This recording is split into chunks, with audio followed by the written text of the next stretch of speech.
अब रुख करेंगे खबर की ओर जो कि नोएडा से है। छेड़खानी का विरोध करने पर युवक की हत्या कर दी गई है। बहन से बदसलूकी का विरोध कर रहा था युवक, बदमाशों ने चाकू से गोदकर युवक की हत्या कर दी। 2 बदमाशों ने युवक की हत्या की है। सेक्टर 8 में बदमाशों ने घटना को अंजाम दिया है। तो बदमाशों ने चाकू से गोदकर युवक की हत्या कर दी है। देखिए, सेक्टर 20 थाना अंतर्गत सेक्टर 8 की ये घटना है। ये कल शाम में एक महिला अपने भाई के साथ फैक्ट्री में काम करती हैं, वो निकल के जा रही थी। लगभग 8:40 के आसपास की घटना है। 2 व्यक्ति नशे में थे, वो लड़खड़ाते हुए उनसे टकरा गए और टकराने के बाद महिला ने उनको एक थप्पड़ मार दिया। और थप्पड़ जब वो मारा तो उनके पास संभवतः कोई चाकू वगैरह था, जिस चाकू को लेकर के वो निकालने के बाद महिला के साथ चल रहा भाई उन लोगों को रोकने का प्रयास किया। उसी क्रम में उन चाकू उन लोगों ने उसके जो महिला का भाई था उसके थाइज में उन लोगों ने मार दिया। उसके बाद इस सूचना पर तत्काल पुलिस वहाँ पे एक्शन में आई और हम लोगों ने वहाँ पे एक व्यक्ति को, जो 2 व्यक्ति थे जो नशे में थे, उसमें से एक व्यक्ति को हम लोगों ने गिरफ्तार कर लिया और एक अभी भागा हुआ है। बाकी उनको तत्काल वहाँ से हम लोग मेडिकल एड के लिए ले गए। वहाँ से उनको रेफ़र किया गया। वहाँ पे अस्पताल में उनकी डेथ हो गई। संभवतः एक्सेसिव ब्लीडिंग से उनकी डेथ हुई है। इसमें हम लोगों ने इनको गिरफ्तार कर लिया, FIR कर ली है और हम लोग इसमें अग्रिम कार्रवाई कर रहे हैं। तो नोएडा से ये खबर है जहां पर बदमाशों ने चाकू से गोदकर युवक की हत्या कर दी। 2 बदमाशों ने युवक की हत्या की है। तो सेक्टर 8 में बदमाशों ने घटना को अंजाम दिया और 2 बदमाश थे जिन्होंने छेड़खानी का विरोध करने पर एक युवक की हत्या कर दी। तो बहन से बदसलूकी का विरोध कर रहा था युवक, जिसके बाद बदमाशों ने युवक की चाकू से गोदकर हत्या कर दी। तो 2 बदमाश मौजूद थे जो कि युवक की बहन के साथ छेड़खानी कर रहे थे, जिसका विरोध युवक ने किया और उसके बाद इस वारदात को बदमाशों ने अंजाम दिया। तो नोएडा के सेक्टर 8 की ये पूरी घटना है। हालांकि अब पुलिस मामले में कार्रवाई कर रही है।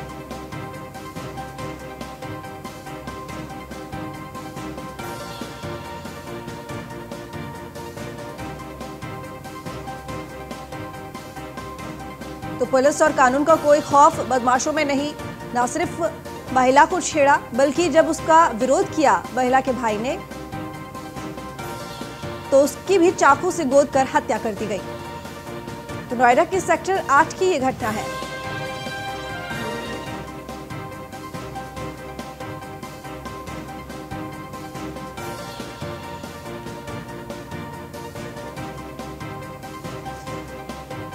तो ADCP रणविजय सिंह इस वक्त हमारे साथ जुड़े हुए हैं। बहुत स्वागत है आपका न्यूज़ 1 इंडिया पर रणविजय जी। जी धन्यवाद जी। रणविजय जी, ये मामला है नोएडा के सेक्टर 8 का, जहां पर बहन से बदसलूकी कर रहे थे कुछ बदमाश। जब युवक ने विरोध किया तो उसकी चाकू से गोदकर हत्या कर दी। देखिए, मैं बड़ा स्पष्ट बता दूं, सबसे पहले मुझे लगता है कि मिस इन्फॉर्मेशन है उसको क्लियर करने की आवश्यकता है। घटना के लगभग तत्काल पुलिस वहाँ गई थी और हम लोग भी जाकर के वहाँ बातचीत किए थे। इनफैक्ट ये घटना जो FIR है, जो महिला थी अपने फैक्ट्री में जहाँ काम करती है वहाँ से निकल रही थी, अपने भाई के साथ निकल रही थी। उसी वक्त 2 व्यक्ति नशे में थे और वो लड़खड़ाते हुए महिला के साथ उनका टकरा गए। टकराने के बाद महिला ने एक थप्पड़ उनको मारा और चूंकि वो शराब के नशे में थे, उन लोगों ने एक तरह से रिएक्ट किया और उसी रिएक्ट करने के समय उनके पास चाकू था। चाकू में से एक ने चाकू निकाल ली और चाकू जब निकाला, उस चाकू से चूंकि हमला करने ही वाला था, तब तक भाई बीच में आ गए और बीच में आकर के उन्होंने बीच बचाव किया। उसी क्रम में उन्होंने चाकू को जो महिला थी उनके भाई के जांघ में मार दी, थाइज में। और वहां पर उसको तत्काल जब ये घटना की सूचना मिली, पुलिस वहां मौके पर पहुंची। तत्काल जाकर के हम लोगों ने एक को तो पकड़ लिया उसमें से और इनको मेडिकल एड के लिए भेजा गया। उसके बाद वहां से वो दिल्ली रेफर हुए समोता अस्पताल में, वहां पर उनकी डेथ हो गई। और जो अब तक स्पष्ट हुआ है, अभी मेडिकल रिपोर्ट तो आना बाकी है, कुछ कह नहीं सकते, बट संभवतः एक्सेसिव ब्लीडिंग से उनकी डेथ हुई। और उसके बाद हम लोग जो बाकी का एक मुलजिम है उसको हम पकड़ लेंगे। ये दोनों यहाँ सफाई करनी है और शराब वगैरह पीने के आदि है। बट ये जो बात आ रही है मीडिया में कहीं ना कहीं से, वो चीज सत्य नहीं है। और बड़ा स्पष्ट बता दूं मैं कि तत्काल हम लोगों ने बात की थी और उन्होंने यही चीज अपने फर्स्ट इन्फॉर्मेशन में लिख करके भी दी है। लेकिन हमला तो हुआ ना, वो भी चाकू से। नहीं, चाकू से हमला तो हुआ, इसमें तो कोई फैक्ट नहीं। हाँ, तो कोशिश तो की ना हत्या करने की। अब युवक की हत्या हो गई। हमने तो 302 में मुकदमा लिख करके जेल बैठ रहे हैं। हम एक को अरेस्ट किए, दूसरे को भी अरेस्ट करेंगे। नहीं, इस तरह से लगातार वारदातें आ रही है रणविजय जी। 2 लूट की वारदातें कल भी आई और आज भी इस तरह का मामला सामने आया है। तो जिस तरीके से लगातार नोएडा कमिश्नर की अगर बात करें तो सख्ती के आदेश वो दे रहे हैं, लेकिन अगर आपके इलाके में अगर इस तरह की घटनाएं सामने आएंगी तो क्या माने कि कानून को लेकर जिस तरीके से बात की जाती है कि लगातार मजबूती को लेकर निर्देश होते हैं, ऑपरेशन चलाए जाते हैं, तो जमीनी स्तर पर जो हकीकत है वो कुछ और नजर आ रही है। कहीं ना कहीं प्रशासन की पकड़ ढीली होती जा रही है बदमाशों में से। ऐसा बिल्कुल नहीं है। और मैं आपको बता दूं कि जिस तरह से कानून का राज हम लोग स्थापित करने में लगे हुए हैं वो लगातार चल रहा है। एक घटना या कोई छिटपुट घटनाओं से हम लोग केवल ये नहीं कर सकते हैं कि यहाँ कानून व्यवस्था की स्थिति ठीक नहीं है या यहाँ पे अपराधियों का जो बातें बताई जा रही है। लेकिन रणविजय जी, हर घटना में किसी ना किसी व्यक्ति का नुकसान होता है, चाहे लूट की घटना हो या फिर हत्या की वारदात हो, चाहे कुछ भी हो। एक आम नागरिक को तो परेशानी होती है, चाहे आपकी नजर में वो छुटपुट घटना हो, लेकिन परेशानियां आम नागरिक की बात नहीं है मैडम। आप इस चीज को जरूर मान के चलिए कि कोई भी एक घटना होती है, चाहे छोटी घटना हो चाहे बड़ी घटना हो, हम लोग उसको घटना मानते हैं और हमारा काम उसको रोकना है। लेकिन मेरा ये कहना है कि अगर एक घटना से पूरे ओवरऑल सिचुएशन को हम एक्सेस करें तो वो भी वाजिब नहीं है। मेरे को इतना कहना है कि एक घटना घटी है, हम लोग उसमें त्वरित कार्रवाई कर रहे हैं और ये भी इंश्योर करेंगे कि फ्यूचर में कभी भी इस तरह की घटना ना हो, क्योंकि हमारा कर्तव्य यही है। हम पहले रोके, लेकिन साथ ही साथ अगर बाय द वे कहीं कोई घटना घट जाती है, क्योंकि ऐसा होता है कि हमारे सारे प्रयासों के बावजूद। रणविजय जी, एक सवाल मेरा आपसे यहाँ पर ये है, कल भी गौतम बुद्ध नगर में 1 घंटे के अंदर 2 लूट की वारदातें हुई हैं और जिस तरीके से फिर उसके बाद खुद कमिश्नर ने इस बात पर संज्ञान लिया मामले में, उसके बाद एसएचओ पर कार्रवाई की, तो इस तरह की चीजें आखिर यहाँ तक नौबत पहुंची क्यों?